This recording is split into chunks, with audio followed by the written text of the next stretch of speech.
بسم اللہ الرحمن الرحیم۔ مکہ کے قریش مسلمانوں کو بہت تنگ کرتے تھے، اس لیے رسول اللہ صلی اللہ علیہ وآلہ وسلم نے مسلمانوں کو وطن چھوڑ کر حبشہ جانے کا حکم دیا۔ اب مدینہ کے لوگ مسلمان ہو گئے تو مسلمانوں کے لیے مدینہ امن کی جگہ بن گئی۔ حضور صلی اللہ علیہ وآلہ وسلم نے مکہ کے مسلمانوں کو مدینہ جانے کا حکم دیا۔ لوگوں نے گھر بار کی پرواہ نہ کی اور صرف ایمان سلامت لے کر روانہ ہو گئے۔ مدینہ کے لوگوں نے اپنے بھائیوں کی ایسی اوبھاگت کی کہ اس کی مثال نہیں ملتی، اس لیے مدینے کے مسلمانوں کو انصار یعنی مددگار کہتے ہیں۔ تھوڑے ہی دنوں میں بہت سے مسلمان مدینہ پہنچ گئے، لیکن رسول اللہ صلی اللہ علیہ وآلہ وسلم، حضرت ابو بکر رضی اللہ عنہ اور حضرت علی رضی اللہ عنہ ابھی تک مکہ میں تھے۔ قریش نے دیکھا کہ مسلمان مدینہ جا چکے ہیں، صرف چند آدمی باقی ہیں۔ حضور صلی اللہ علیہ وآلہ وسلم کے خلاف کارروائی کرنے کا یہ اچھا موقع ہے۔ انہوں نے ایک جلسہ کیا جس میں تمام قبیلوں کے سردار جمع ہوئے۔ کسی نے کہا محمد صلی اللہ علیہ وآلہ وسلم کے ہاتھ پاؤں باندھ کر مکان میں بند کر دیا جائے، اور کوئی بولا ملک سے باہر نکال دیا جائے، غرض جتنے منہ اتنی باتیں۔ سب سے آخر میں ابو جہل نے تجویز پیش کی کہ ہر قبیلے سے ایک ایک یا دو دو آدمی لیے جائیں۔ یہ سارے مل کر اچانک حضور صلی اللہ علیہ وآلہ وسلم پر ٹوٹ پڑیں اور آپ صلی اللہ علیہ وآلہ وسلم کا خاتمہ کر دیں۔ اس طرح خون کسی ایک قبیلے کی گردن پر نہ ہوگا اور حضور صلی اللہ علیہ وآلہ وسلم کے خاندان والے سارے قبیلوں کا مقابلہ نہ کر سکیں گے۔ اس تجویز کو سب نے پسند کیا۔ یہ جلسہ خفیہ تھا اور سوائے قریش کے سرداروں کے کسی کو اس کی خبر نہ تھی، مگر اللہ نے اپنے رسول اللہ صلی اللہ علیہ وآلہ وسلم کو اس سازش کی خبر دے دی اور آپ کو یہ حکم دیا کہ مدینے کو ہجرت کر جائیں۔ قریش آپ کی جان کے دشمن تھے، مگر آپ کی ایمانداری پر بھی بھروسہ کرتے تھے۔ جس شخص کو کوئی چیز رکھنی ہوتی وہ آپ کے پاس ہی رکھتا تھا۔ اس وقت بھی آپ کے پاس کئی لوگوں کی امانتیں تھیں۔ جب آپ نے مکہ چھوڑنے کا ارادہ کیا تو سب سے پہلے خیال یہی آیا کہ ان امانتوں کا کیا بنے گا۔ اگر بلا کر لوگوں کو واپس دیتے ہیں تو بھید کھلنے کا خطرہ ہے، اگر بغیر دیے چلے جائیں تو ایمانداری اور امین ہونے پر حرف آتا ہے، اور یہ حضور صلی اللہ علیہ وآلہ وسلم کسی صورت میں پسند نہ کرتے تھے۔ آپ نے حضرت علی رضی اللہ عنہ کو بلا کر فرمایا کہ مجھے مکہ چھوڑنے کا حکم دیا گیا ہے، میں آج ہی مدینے جا رہا ہوں، تم میرے بستر میں سو رہو، صبح لوگوں کی امانتیں انہیں دے کر تم بھی مدینے چلے آنا۔ کافروں نے اپنی تجویز کے مطابق رات کو آپ کے مکان کے گرد گھیرا ڈال لیا۔ عرب زمانہ مکان میں گھسنا برا سمجھتے تھے۔ ان کا خیال تھا جب حضور صلی اللہ علیہ وآلہ وسلم باہر نکلیں گے تو ان پر ایک دم حملہ کر دیں گے۔ رسول اللہ صلی اللہ علیہ وآلہ وسلم نے حضرت علی رضی اللہ عنہ کو اپنے بستر میں سلا دیا، اور جب آدھی رات گزری تو آپ گھر سے نکلے۔ جو کافر پہرے پر تھے وہ اونگ رہے تھے۔ آپ صلی اللہ علیہ وآلہ وسلم سورۃ یاسین پڑھتے ہوئے ان کے پاس سے نکل گئے اور انہیں پتہ بھی نہ چلا۔ وہ یہی سمجھتے رہے کہ حضور صلی اللہ علیہ وآلہ وسلم اندر ہیں۔ دوسرے دن صبح کو حضرت علی رضی اللہ عنہ باہر نکلے تو کافر انہیں دیکھ کر بہت سٹ پٹائے۔ انہوں نے حضرت علی رضی اللہ عنہ کو پکڑ لیا اور کعبے میں لے جا کر قید کر دیا۔ کسی نے کہا اصل شکار کی تلاش کرو، وہ ابھی دور نہ گیا ہوگا۔ کافر رسول اللہ صلی اللہ علیہ وآلہ وسلم کی تلاش میں مکہ سے باہر نکلے۔ حضرت علی رضی اللہ عنہ کو تھوڑی دیر بعد چھوڑ دیا گیا۔ حضور صلی اللہ علیہ وآلہ وسلم گھر سے نکل کر حضرت ابوبکر رضی اللہ عنہ کے مکان پر گئے تھے۔ وہ پہلے سے انتظار میں تھے۔ آپ نے انہیں مدینے جانے کا بتا دیا تھا۔ آپ کے پہنچتے ہی دونوں روانہ ہو گئے۔ مکہ سے باہر آ کر آپ نے حسرت سے اپنے شہر کو دیکھا، کعبے پر نظر ڈالی اور فرمایا، اے مکہ، تو مجھے ساری دنیا سے زیادہ عزیز ہے، لیکن تیرے بیٹے مجھے یہاں رہنے نہیں دیتے۔ مکہ سے 3 میل پر ایک غار ہے جسے غار ثور کہتے ہیں۔ دونوں اس میں جا کر چھپ گئے۔ تلاش کرنے والے حضرت ابوبکر رضی اللہ عنہ کے مکان پر آئے تو پتہ چلا کہ وہ بھی گھر پر نہیں ہیں۔ اب گلی گلی میں آدمی پھیل گئے، قدموں کے نشان دیکھنے لگے۔ کھوج لگانے والے غار ثور کے منہ تک پہنچ گئے۔ حضرت ابوبکر رضی اللہ عنہ سوچنے لگے، ایسا نہ ہو وہ ہمیں دیکھ لیں اور رسول اللہ صلی اللہ علیہ وآلہ وسلم کو کوئی تکلیف دیں۔ یہ خیال آتے ہی گھبرا گئے۔ اللہ کے نبی صلی اللہ علیہ وآلہ وسلم نے تسلی دی کہ گھبراؤ نہیں، اللہ ہمارے ساتھ ہے۔ کافر غار کے پاس آئے تو دیکھا کہ غار کے منہ پر مکڑی کا جالا تنا ہوا ہے۔ ایک طرف کبوتروں کا گھونسلہ ہے اور کبوتری انڈوں پر بیٹھی ہے۔ یہ دیکھ کر انہوں نے سوچا کہ غار میں کوئی داخل ہوتا تو یہ جالا ٹوٹ جاتا اور کبوتر بھی اڑ جاتے۔ یہ اللہ کی مدد تھی اور اس کی قدرت سے یہ ہو جانا کوئی بڑی بات نہیں۔ حضور صلی اللہ علیہ وآلہ وسلم اس غار میں 3 دن ٹھہرے۔ حضرت ابوبکر رضی اللہ عنہ کے ایک خادم غار کے نزدیک ہی بکریاں چراتے تھے۔ وہ روزانہ بکریوں کا دودھ پلا جاتے۔ حضرت ابوبکر رضی اللہ عنہ کے بیٹے رات کو آ کر مکے کی تازہ خبریں سناتے۔ حضور صلی اللہ علیہ وآلہ وسلم چوتھے دن غار سے باہر آئے۔ حضرت ابوبکر رضی اللہ عنہ کے خادم اور ایک دوسرا آدمی باہر کھڑے تھے۔ ان کے ساتھ 2 اونٹنیاں تھیں جنہیں حضرت ابوبکر رضی اللہ عنہ نے سفر کے لیے خریدا تھا۔ ایک پر وہ دونوں آدمی سوار ہوئے اور دوسری پر دونوں جہاں کے سردار اور آپ کے یار غار۔ اس طرح یہ چھوٹا سا قافلہ مدینے کی طرف روانہ ہوا اور 8 دن کے بعد شہر کے قریب پہنچا۔ مدینے کے مسلمان آپ کا انتظار میں تھے۔ وہ ہر روز صبح سویرے شہر کے باہر جمع ہو جاتے، دوپہر تک انتظار کرتے اور پھر واپس چلے جاتے۔ ایک دن یہ لوگ انتظار کے بعد واپس جا چکے تھے کہ ایک یہودی نے دیکھا دور چند آدمی آ رہے ہیں۔ اس نے اٹکل سے پہچان لیا کہ یہ مسلمانوں کے نبی صلی اللہ علیہ وآلہ وسلم ہیں۔ وہ چلایا، اے عرب والو، جس کا تم انتظار کرتے تھے وہ آ گیا۔ لوگ بے تاب ہو کر گھروں سے نکل آئے اور سارا شہر تکبیر کے نعروں سے گونج اٹھا۔ مدینے سے باہر ایک چھوٹی سی بستی ہے جسے قبا کہتے ہیں۔ رسول اللہ صلی اللہ علیہ وآلہ وسلم نے اسی بستی میں قیام کیا۔ 3 دن بعد حضرت علی رضی اللہ عنہ بھی اسی قیام پر آپ سے آ ملے۔ اسی مقام پر حضور صلی اللہ علیہ وآلہ وسلم نے ایک مسجد کی بنیاد رکھی۔ سارے مسلمان مل کر کام کرتے تھے۔ آپ بھی بھاری بھاری پتھر اٹھا کر لاتے اور بوجھ سے کمر دوہری ہو جاتی۔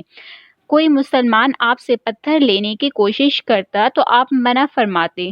اگر بہت زور دے کر کوئی پتھر لے لیتا تو آپ دوسرا پتھر اٹھا لیتے۔ یوں رسول اللہ صلی اللہ علیہ وآلہ وسلم نے مسلمانوں کو یہ بتا دیا کہ اسلام میں چھوٹے بڑے کی کوئی تمیز نہیں۔ قوم کے سردار کو قوم کے ساتھ کندھے سے کندھا ملا کر کام کرنا چاہیے۔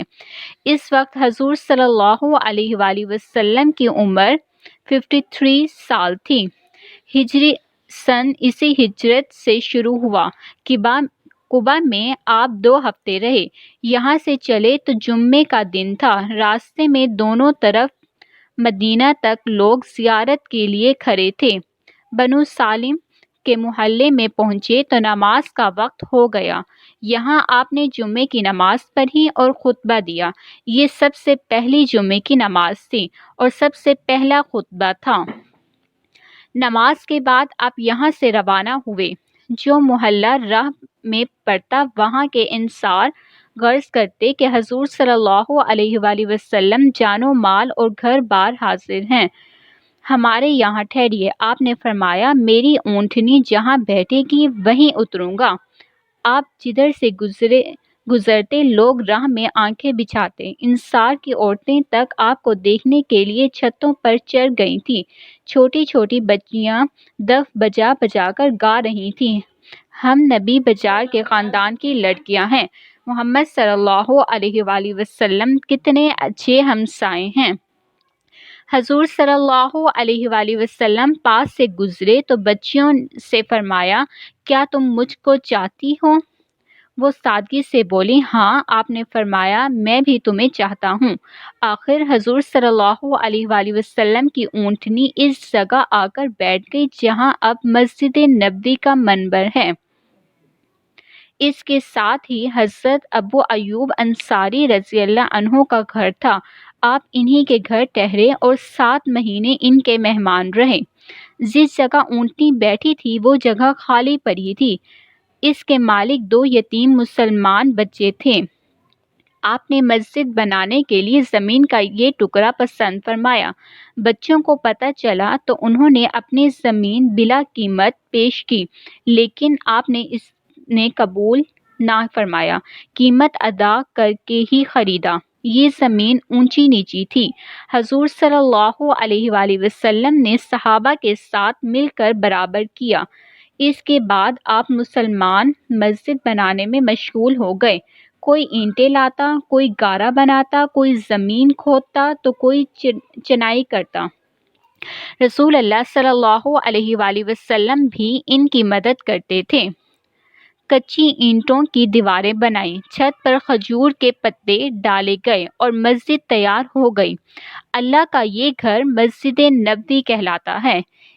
اس کے پاس ہی چند کوٹھیاں بنائی گئیں جن میں آپ اپنے خاندان کے ساتھ رہنے لگے۔ مسجد بننے کے بعد مہاجرین کو آباد کرنے کی فکر ہوئی۔ وہ اب تک انصار کے مہمان تھے۔ حضور صلی اللہ علیہ وآلہ وسلم نے تمام مسلمانوں کو جمع کیا۔ ایک مہاجر اور ایک انصاری کو بلا کر آپ فرماتے تم بھائی بھائی ہو۔ یہ بھائی چارہ اتنا پکا ثابت ہوا کہ سگے بھائیوں میں بھی اتنی محبت نہ تھی جتنی ان میں تھی۔ انصار کے پاس کھجوروں کے باغ تھے، ان میں انہوں نے اپنے مہاجر بھائیوں کو شریک بنا لیا۔ رہنے کے لیے یہ انتظام ہوا کہ مدینے والوں کے گھروں کے ساتھ جو خالی زمین تھی وہ انہوں نے مکہ سے آئے ہوئے اپنے مہاجر بھائیوں کو دے دی۔ جہاں انہوں نے خود کچے مکان بنا لیے۔ جن کے گھر کے ساتھ خالی زمین نہ تھی انہوں نے اپنا آدھا مکان خالی کر دیا۔ مہاجرین نے انصار پر اپنے بوجھ نہ ڈالنے دیا۔ وہ بازار جا کر خرید و فروخت کرنے لگے، جس سے گزارنے کی صورت ہو گئی۔ بعض نے جنگل کی لکڑیاں لا کر بیچنا شروع کر دیں۔ انہوں نے کسی کے سامنے سوال کے لیے ہاتھ پھیلانا گوارا نہ کیا، محنت مزدوری کر کے روزی پیدا کی۔ جب تک حضور صلی اللہ علیہ وآلہ وسلم مکہ میں تھے بیت المقدس کی طرف منہ کر کے نماز پڑھتے تھے، مگر اس طرح کہ کعبہ بھی سامنے ہوتا۔ مدینہ آئے تو یہاں بھی کچھ دیر بیت المقدس کی طرف ہی منہ کیا، مگر یہاں کعبہ دوسری طرف تھا، اس لیے آپ چاہتے تھے کہ بیت المقدس قبلہ نہ رہے بلکہ کعبہ قبلہ بنا دیا جائے۔ اللہ نے اپنے رسول اللہ صلی اللہ علیہ وآلہ وسلم کی مرضی پوری کر دی اور مکہ کی طرف منہ کر کے نماز پڑھنے کا حکم آ گیا۔ اب یہی سارے مسلمانوں کا قبلہ ہے۔ اسی سال آپ نے اپنی پیاری بیٹی حضرت فاطمہ رضی اللہ عنہا اور حضرت علی رضی اللہ عنہ سے نکاح کیا۔ نکاح سے پہلے آپ نے حضرت علی رضی اللہ عنہ سے پوچھا، تمہارے پاس کچھ ہے؟ حضرت علی رضی اللہ عنہ نے جواب دیا، ایک ذرہ اور ایک گھوڑا ہے۔ آپ نے فرمایا، گھوڑا تو بہت ضروری چیز ہے، ہاں ذرہ بیچ ڈالو۔ ذرہ 150 روپے میں بکی۔ انہوں نے روپے لا کر حضور صلی اللہ علیہ وآلہ وسلم کے سامنے رکھ دیے۔ آپ نے ان میں سے ضرورت کی چیزیں منگوائیں۔ حضرت ابوبکر رضی اللہ عنہ اور دوسرے صحابہ رضی اللہ عنہ کو جمع کیا۔ سادہ سی تقریب تھی۔ حضور صلی اللہ علیہ وآلہ وسلم نے نکاح پڑھایا اور چھوارے منگوا کر حاضرین میں بانٹ دیے۔ 150 روپے حق مہر مقرر ہوا۔ آپ نے اپنی پیاری بیٹی کو جہیز میں بان کی چارپائی، چمڑے کا گدا، ایک چھاگل، ایک مشک،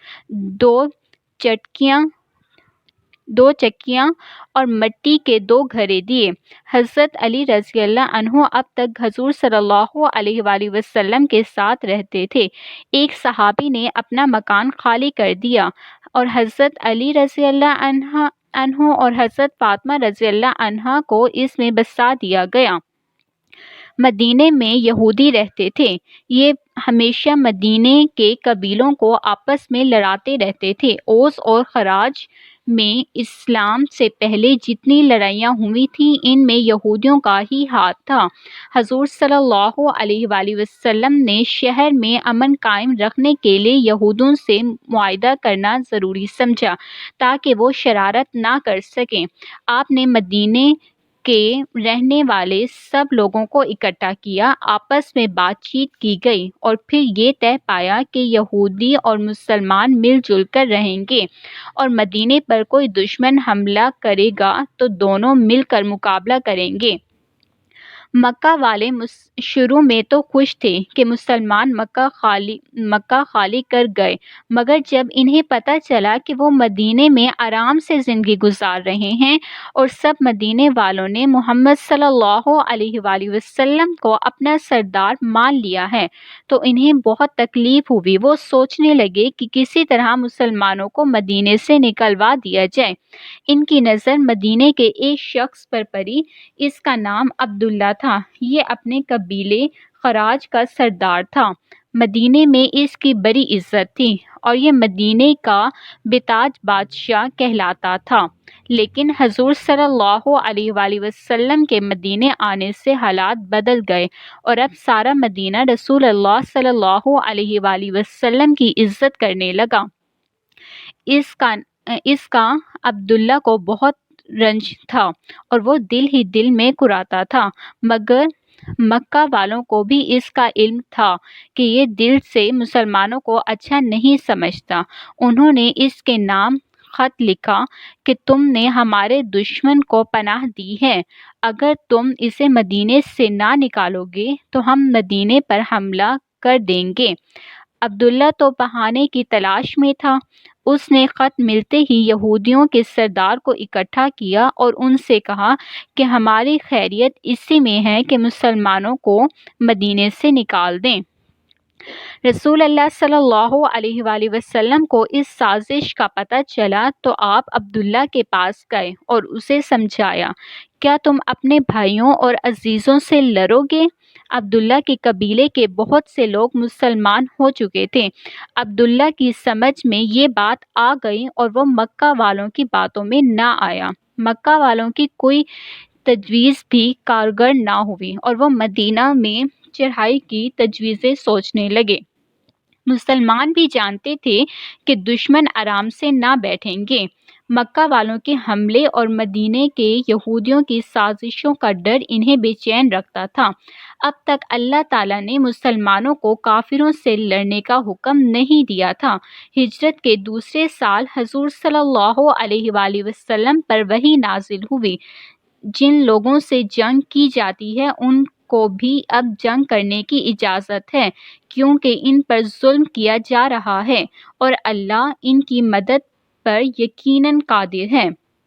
حضور صلی اللہ علیہ وآلہ وسلم نے اللہ کا یہ پیغام مسلمانوں کو سنایا تو مہاجرین نے ایک آواز ہو کر کہا، ہم اسلام کے لیے اپنی جان تک قربان کر دیں گے۔ حضور صلی اللہ علیہ وآلہ وسلم نے انصار رضی اللہ عنہ کی طرف دیکھا تو وہ بڑے جوش سے بولے، اگر آپ حکم دیں تو ہم سمندر میں کود پڑیں۔